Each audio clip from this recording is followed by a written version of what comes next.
இந்த மாதிரி பொரியும் கொஞ்சம் கரண்டியை வச்சு கிண்டி விடுங்க.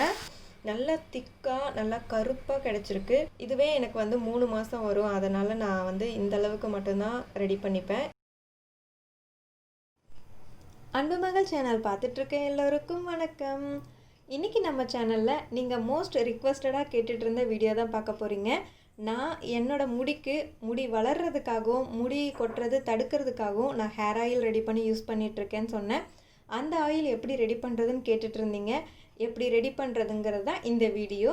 இப்போ எப்படி ரெடி பண்ணுறதுன்னு பார்க்கலாம். ஃபஸ்ட்டு என்னென்ன இன்க்ரீடியன்ட்ஸ்லாம் ரெடி பண்ணி வச்சுக்கணுன்னு ஃபஸ்ட்டு பார்த்துருங்க. 1 ஸ்பூன் அளவுக்கு கருஞ்சீரகம். இந்த கருஞ்சீரகம் வந்து நாட்டு மருந்து கடையில் கிடைக்கும். பார்க்குறதுக்கு எள்ளு மாதிரியே இருக்கும்.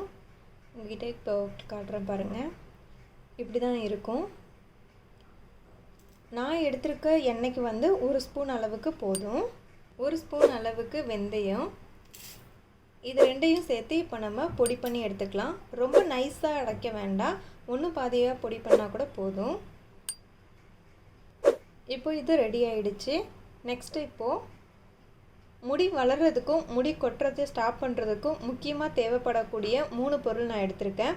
நெல்லிக்காய், கருவேப்பிலை, வெங்காயம். இது 3 மட்டும் இல்லாமல் இன்னும் நீங்கள் நிறைய பொருள் கூட ஆட் பண்ணிக்கலாம். மருதாணி ஆட் பண்ணிக்கலாம், கரிசலாங்கண்ணி ஆட் பண்ணிக்கலாம், கத்தாழை ஆட் பண்ணிக்கலாம். இது எல்லாமே உங்கள் வீட்டு சைடில் கிடச்சிது அப்படின்னா ஃப்ரெஷ்ஷாக நீங்கள் இது கூடயே அரைச்சி ஆட் பண்ணிக்கலாம். ஆனால் எல்லாருக்குமே இந்த 3 பொருள் கண்டிப்பாக கிடைக்கும். அதனால் நான் இதை மட்டும் ஆட் பண்ணுறேன். கருப்பாக முடி வளரணும், இளநரை இருக்குது அப்படின்னா கண்டிப்பாக கரிசலாங்கண்ணையும் மருதாணியும் ஆட் பண்ணிக்கோங்க. அந்த எண்ணெய் எப்படி ரெடி பண்ணுறதுன்னு நான் செப்பரேட் வீடியோவாக போடுறேன். இந்த நெல்லிக்காயில் இந்த மேல் பகுதி மட்டும்தான் எடுத்துக்கணும். இதுக்கு நடுவில் வந்து விதை பகுதி இருக்கும், அது நமக்கு தேவையில்லை. இந்த மாதிரி இருக்கும். ஸோ இந்த மேல் பகுதியை மட்டும் எடுத்துக்கோங்க. இது எல்லாத்தையுமே நம்ம கொரகொரப்பாக அரைக்க போகிறோம். அதனால் கொஞ்சம் பெருசாக கட் பண்ணால் கூட ஒன்றும் பிரச்சனை இல்லை. உங்கள்கிட்ட அம்மி இருந்ததுன்னா ஒன்றும் பாதியமாக நச்சு எடுத்துக்கலாம். அப்படி இல்லைனா சின்ன உரல் இருக்கும் இல்லையா, அதில் கூட போட்டு நச்சு எடுத்துக்கலாம். ரொம்ப வந்து பேஸ்ட்டாக அரைக்க வேண்டாம், ஏன்னா எண்ணெயில் போட்டு நம்ம நல்லா பொரிய விட போகிறோம். இந்த மாதிரி எடுத்துகிட்டு இந்த விதை பகுதியை வந்து தூக்கி போட்டுடலாம். இது எல்லாத்தையுமே நான் கட் பண்ணிவிட்டு உங்களுக்கு காட்டுறேன். வெங்காயமும் சும்மா குறுக்கில் மட்டும் கட் பண்ணி வச்சுருக்கேன். அப்படியே போட்டால் மையாது அப்படிங்கிறதால சும்மா குறுக்கில் மட்டும் கட் பண்ணியிருக்கேன். அதுக்கப்புறம் இதில் விதையை எடுத்தாச்சு. கருவேப்பிலை அப்படியே போட்டு அரைச்சிக்கலாம். இது எல்லாமும் கொஞ்சம் கொரப்பாக அரைச்சி எடுத்துக்கலாம். நான் இப்போ எடுக்க போகிற எண்ணெய்க்கு தேவையான அளவுக்கு மட்டும் இந்த 3 பொருளும் எடுத்திருக்கேன். இதே நீங்கள் நிறைய எண்ணெய் காய்ச்ச போகிறீங்க அப்படின்னா இதை விட 2 மடங்காக நீங்கள் எடுத்துக்கலாம்.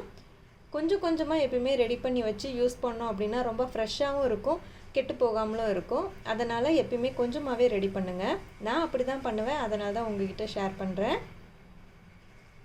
இதை அரைச்சிட்டு வந்துடுறேன். அரைச்சாச்சு. இந்த மாதிரி கொரகொரப்பாக இருந்தாவே போதும். ரொம்பலாம் நைஸாக அரைக்காதீங்க, ஏன்னா எண்ணெயில் போட்டு பொரிய விட தான் போகிறோம். ஸோ இந்த பதத்துக்கு இருந்தால் கரெக்டாக இருக்கும். நம்ம எண்ணெயில் ஆட் பண்ணக்கூடிய 2 பொருளும் ரெடி ஆகிடுச்சு. இப்போ நம்ம கடாயை வச்சு எண்ணெயை ஆட் பண்ணிக்கலாம். எண்ணெயை ஆட் பண்ணும் போதே எந்த அளவுக்கு நான் ஆட் பண்ணுறேன் அப்படிங்கிறத உங்களுக்கு சொல்கிறேன். எண்ணெய் எல்லாமே நான் வந்து இந்த கிளாஸ் அளவுக்கு எடுத்துக்கிறேன். நீங்கள் எம்எல் கணக்குலையும் எடுத்துக்கலாம். அப்படி இல்லைனா, ஏன்னா நம்ம மொத்தமாக வாங்கி வச்சுருப்போம் இல்லையா, அப்போது வந்து இந்த மாதிரி ஒரு கிளாஸு இல்லை கப்பு அதை வச்சு கூட அளந்துக்கலாம். நான் வந்து இந்த மாதிரி கிளாஸ் வச்சு தான் அளந்து எடுத்துப்பேன். ஏன்னா பாதாம் எண்ணெய் அதுக்கப்புறம் வந்து நெல்லெண்ணெய்லாம் நான் வாங்கும் போது இந்த மாதிரி கொஞ்சம் பெரிய பாட்டிலாக வாங்கி வச்சுருவேன். ஸோ நமக்கு அளக்கும் போது கொஞ்சம் அளவு வந்து மாறும் இல்லையா, அதனால் நான் வந்து கிளாஸில் அளந்துப்பேன்.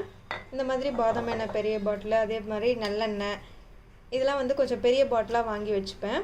ஸோ ஆட் பண்ணும்போது நம்ம அந்த கிளாஸ் கணக்குக்கே மற்ற எல்லாத்தையுமே ஆட் பண்ணிக்கலாம். உங்களுக்கு எம்எல் கணக்குனாலும் நான் சொல்கிறேன். நான் வந்து இரும்பு கடாய் வச்சு ஹீட் பண்ணியிருக்கேன். உங்கள்கிட்ட இரும்பு கடாய் இல்லைன்னா நார்மல் கடாய் கூட நீங்கள் வச்சுக்கலாம். சில்வர் அதுக்கப்புறமா நார்மல் கடாய் கூட நீங்கள் வச்சுக்கலாம். நம்ம இன்க்ரீடியன்ட்ஸ்லாம் ஆட் பண்ணும்போது அது வந்து பொங்கி வரும், அதனால் கொஞ்சம் பெருசாக எடுத்துக்கோங்க. இப்போ நல்லா கடாய் சூடாகிடுச்சு. உங்களுக்கு பார்த்திங்கன்னா தெரியும், ஆவி வந்து பறக்குது. நான் கிளாஸ் காட்டினேன் இல்லையா, அந்த கிளாஸில் தேங்காய் எண்ணெய் 1 கிளாஸ் அளவுக்கு ஆட் பண்ணியிருக்கேன். இங்கே பாருங்கள், அந்த கிளாஸில் 1 கிளாஸ் அளவுக்கு தேங்காய் எண்ணெய் ஆட் பண்ணியிருக்கேன். தேங்காய் எண்ணெய் வந்து மரச்செக்கில் ஆட்டின தேங்காய் எண்ணெய் யூஸ் பண்ணிங்கன்னா ரொம்ப ரொம்ப நல்லது. அப்படி இல்லைன்னா நாட்டு மருந்து கடையில் அந்த மாதிரி கேட்டு பாருங்கள். பியூரான தேங்காய் எண்ணெய் கிடச்சிதுன்னா அதை யூஸ் பண்ணுங்கள். அப்படி கிடைக்கலங்கிற பட்சத்தில் நீங்கள் எந்த பிராண்டு நீங்கள் தேங்காய் எண்ணெய் யூஸ் பண்ணுறீங்களோ அதையே யூஸ் பண்ணிக்கலாம். இப்போ எண்ணெய் வந்து நல்லா காஞ்சிடுச்சு. இதில் நம்ம அரைச்சி வச்சுருக்கோம் இல்லையா, அதை ஆட் பண்ணிக்கலாம். நான் ஃபஸ்ட்டே சொல்லியிருக்கேன், இந்த மாதிரி நீங்கள் அரைச்சி வச்சுருக்கிறது இந்த மாதிரி பொரியும். கொஞ்சம் கரண்டியை வச்சு கிண்டி விடுங்க. ஃபஸ்ட்டே வந்து எல்லாத்தையுமே ஆட் பண்ணிடக்கூடாது, கொஞ்சம் கொஞ்சமாக தான் ஆட் பண்ணணும். நான் கொஞ்சம் தான் ஆட் பண்ணேன், அதுக்கே எந்த அளவுக்கு பொரிஞ்சு வருதுன்னு பாருங்கள். இன்னும் கூட நீங்கள் நிறைய இன்க்ரீடியன்ட்ஸ் வந்து ஆட் பண்ணிக்கலாம். செம்பருத்தி பூ, செம்பருத்தி இலை அதெல்லாம் கூட நீங்கள் ஆட் பண்ணிக்கலாம். ஆனால் எல்லாருக்குமே அந்த பொருள்லாம் கிடைக்குமான்னு தெரியல. நான் எப்பயுமே இந்த 3 பொருளும், அதுக்கப்புறம் நான் பவுடர் பண்ணேன் இல்லையா, கருஞ்சீரகமும் வெந்தயமும், இதுதான் ஆட் பண்ணுறேன். எனக்கு வந்து நல்ல ரிசல்ட் இருக்குது. நீங்கள் ஹேர் க்ரோத் சேலஞ்சிலே பார்த்துருப்பீங்க முடி எந்த அளவுக்கு வளர்ந்துருக்கு அப்படின்னு சொல்லிட்டு. நான் ஃபஸ்ட்லேருந்தே இந்த எண்ணெய் தான் காய்ச்சி யூஸ் பண்ணிகிட்ருக்கேன்.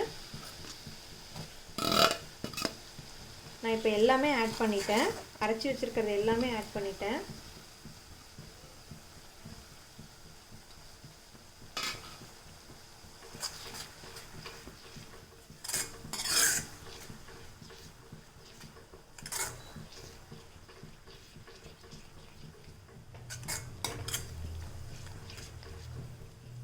இப்போ அந்த பொரியறதுலாம் அடங்கிடுச்சு.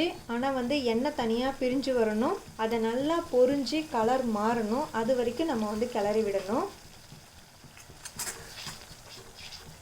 ரொம்ப ரொம்ப முக்கியம் என்னென்னா, நீங்கள் இந்த இன்க்ரீடியன்ஸ்லாம் ஆட் பண்ணும் போது சிம்மிலே வச்சுக்கோங்க. ஹை ஃப்ளேமில் வச்சிட்டிங்க அப்படின்னா டக்குன்னு பொங்கி வந்துடும். அதனால் சிம்மிலே வச்சு நீங்கள் இதெல்லாம் ஆட் பண்ணணும்.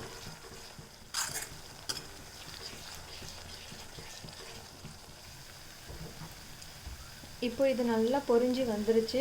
கொஞ்சம் எண்ணெய் பிரியவும் ஆரம்பிச்சிருச்சு. இந்த ஸ்டேஜில் நம்ம பொடி பண்ணி வச்சுருக்கோம் இல்லையா, கருஞ்சீரகமும் வெந்தயமும், இந்த பொடியை ஆட் பண்ணிக்கலாம்.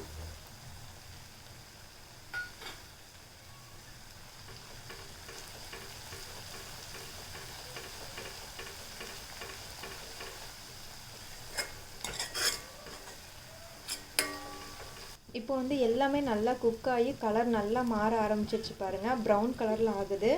இந்த ஸ்டேஜில் வந்து சிம்மில் தான் இருக்கணும். நான் ஃபஸ்ட்டே சொல்லியிருக்கேன். ஆல்மண்ட் ஆயில் இருக்கு இல்லையா, பாதாம் எண்ணெய், அதை வந்து ஆட் பண்ணிக்கோங்க. கொஞ்சம் கொஞ்சமாக ஆட் பண்ணுங்கள்.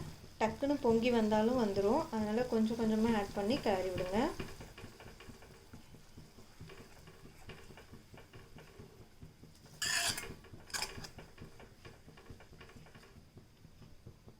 அந்த கருஞ்சீரகத்தோட அந்த எசன்ஸ் ஃபுல்லாக இறங்கி கருப்பு கலரில் மாறிடுச்சு பாருங்கள் இப்போ எண்ணெய். இப்போ வந்து நெல்லெண்ணெய் 1/4 கிளாஸ் அளவுக்கு, தேங்காய் எண்ணெய் வந்து 1 கிளாஸ் ஆட் பண்ணோம், பாதாம் எண்ணெய் வந்து 1/2 கிளாஸ் ஆட் பண்ணோம், நெல்லெண்ணெய் வந்து 1/4 கிளாஸ் அளவுக்கு ஆட் பண்ணணும். ஆமணக்கு எண்ணெய், நார்மலாக விளக்கெண்ணெய்னு சொல்லுவோம், ஆனால் ஆமணக்கு எண்ணெய், அதுவும் வந்து 1/4 கிளாஸ் அளவுக்கு ஆட் பண்ணணும். இப்போது 4 எண்ணெய் நான் ஆட் பண்ணியிருக்கேன்.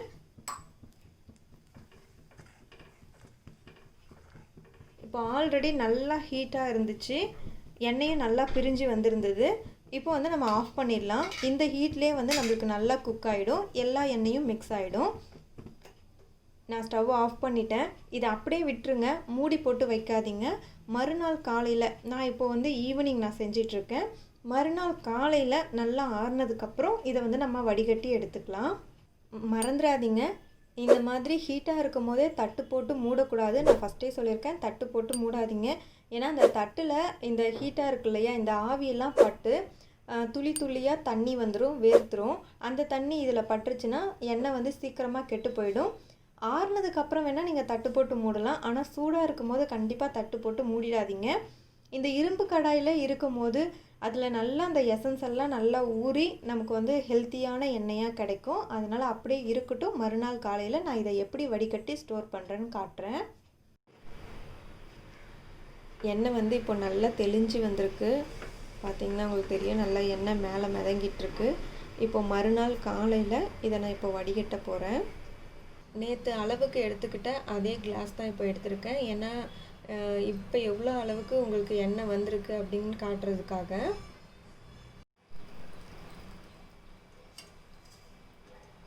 இந்த மாதிரி ஒரு குழிக்கரண்டியில் கொஞ்சம் கொஞ்சமாக எடுத்து இரும்பு வடிகட்டியில் நம்ம வடிகட்டி எடுத்துக்கலாம்.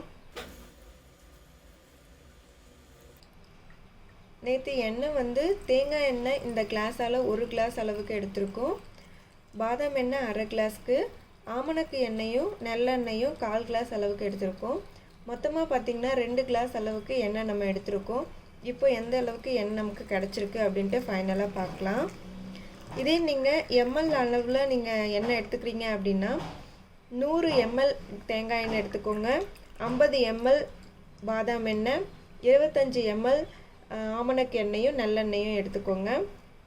1 லிட்டர் 1/2 லிட்டர் அந்த மாதிரி ஆட் பண்ணுறீங்க அப்படின்னாலும் ரேஷியோ அதுக்கேற்ற மாதிரி மாற்றிக்கோங்க. இந்த மாதிரி குழிக்கரண்டியை வச்சு நல்லா அழுத்துனீங்க அப்படின்னா இதில் உறிஞ்சிருக்க எண்ணெய் எல்லாமே வடிகட்டி வரும். அப்படி உங்களுக்கு இந்த குழிக்கரண்டி கம்ஃபர்டபுளாக இல்லை அப்படின்னா கை வச்சும் நம்ம அழுத்தலாம். ஃபஸ்ட்டு இந்த குழிக்கரண்டியை வச்சு அழுத்திட்டு அதுக்கப்புறம் கையால் அழுத்தலாம். எனக்கு வந்து கையால் அழுத்தினா தான் கம்ஃபர்டபுளாக இருக்க மாதிரி தெரியும். நீங்கள் இப்போ பாருங்கள், நம்ம கை வச்சு அழுத்தும் போது இன்னும் நிறையவே நம்மளுக்கு எண்ணெய் கிடைக்கும். இன்னும் இவ்வளோ எண்ணெய் வருது பாருங்கள். இது நம்ம கை வச்சு அழுத்தாமல் அப்படியே தூக்கி போட்டோம்னா இவ்வளோ எண்ணெய் நம்மளுக்கு வேஸ்ட்டாக போயிடும். எல்லா எண்ணெயும் நான் வடிகட்டிட்டு உங்களுக்கு காட்டுறேன். எண்ணெய் வந்து வடிகட்டிட்டேன். இந்த அளவுக்கு நம்மளுக்கு எண்ணெய் கிடச்சிருக்கு. மொத்தமாக பார்த்திங்கன்னா ஒரு 1/4 கிளாஸ் அளவுக்கு வந்து குறைஞ்சிருக்கு அப்படின்னு சொல்லலாம். இதில் லைட்டாக தான் கம்மியாக இருக்குது, இதில் கொஞ்சம் அதிகமாகவே கம்மியாக இருக்குது. ஸோ 1/4 கிளாஸ் அளவுக்கு எண்ணெய் வந்து நம்மளுக்கு லாஸ் ஆகிருக்கு. ஆனால் இந்த அளவுக்கு எண்ணெய் கிடச்சிருக்கு. நல்லா திக்காக நல்லா கருப்பாக கிடச்சிருக்கு. ஸோ இது வந்து நம்ம ஹேருக்கு அப்ளை பண்ணோம்னா ஹேரும் வந்து பிளாக்காக இருக்கும், ஹேர் ஃபாலும் ஸ்டாப் ஆகும், லாங்காகவும் வளரும்.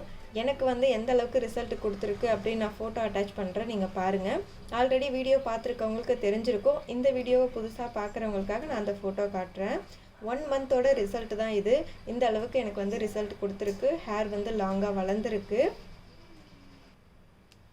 இந்த மாதிரி ஒரு பாட்டிலில் நம்ம ஸ்டோர் பண்ணி வச்சிட்டோம் அப்படின்னா டெய்லி யூஸ் பண்ணிக்கலாம். நான் வந்து கொஞ்சமாக வெந்தயம் வந்து ஆட் பண்ணியிருக்கேன். சும்மா 1/2 ஸ்பூன் அளவுக்கு மட்டும் வெந்தயம் போட்டிருக்கேன். ஏன்னா எனக்கு வந்து ஹீட் பாடி, அதனால் குளுமைக்காக நான் வந்து கொஞ்சம் வெந்தயம் போட்டிருக்கேன். இந்த வெந்தயம் ஆட் பண்ணுறது ஆப்ஷனல் தான். உங்களுக்கு விருப்பம் இல்லைன்னா நீங்கள் வந்து ஸ்கிப் பண்ணிடலாம். ரொம்ப நல்ல ரிசல்ட்டை கொடுக்கும். கண்டிப்பாக ட்ரை பண்ணி பாருங்கள். நீங்கள் அதிகமாக செஞ்சு கூட ஸ்டோர் பண்ணி வச்சுக்கலாம். ஆனால் நான் வந்து இந்த அளவுக்கு மட்டும்தான் ஸ்டோர் பண்ணி இதுவே எனக்கு வந்து 3 மாதம் வரும். அதனால் நான் வந்து இந்த அளவுக்கு மட்டும்தான் ரெடி பண்ணிப்பேன். எப்பயுமே ஃப்ரெஷ்ஷாக ரெடி பண்ணால் தான் எனக்கு பிடிக்கும். நீங்கள் வீட்டில் அதிகமாக ஆள் இருக்காங்க, எல்லாருமே இந்த ஆயில் யூஸ் பண்ணுறாங்க அப்படின்னு அதிகமாக செஞ்சு நீங்கள் ஸ்டோர் பண்ணி வச்சுக்கலாம். இந்த வீடியோ உங்களுக்கு பிடிச்சிருந்தா லைக் பண்ணுங்கள். இன்னும் நம்ம சேனலை சப்ஸ்கிரைப் பண்ணல, ஃபஸ்ட் டைம் பார்க்குறீங்க அப்படின்னா சப்ஸ்கிரைப் பண்ணிவிட்டு பக்கத்தில் இருக்க பெல் பட்டனையும் ப்ரெஸ் பண்ணிக்கோங்க. இருப்பதை வைத்து இன்பமாக வாழலாம். தேங்க்யூ.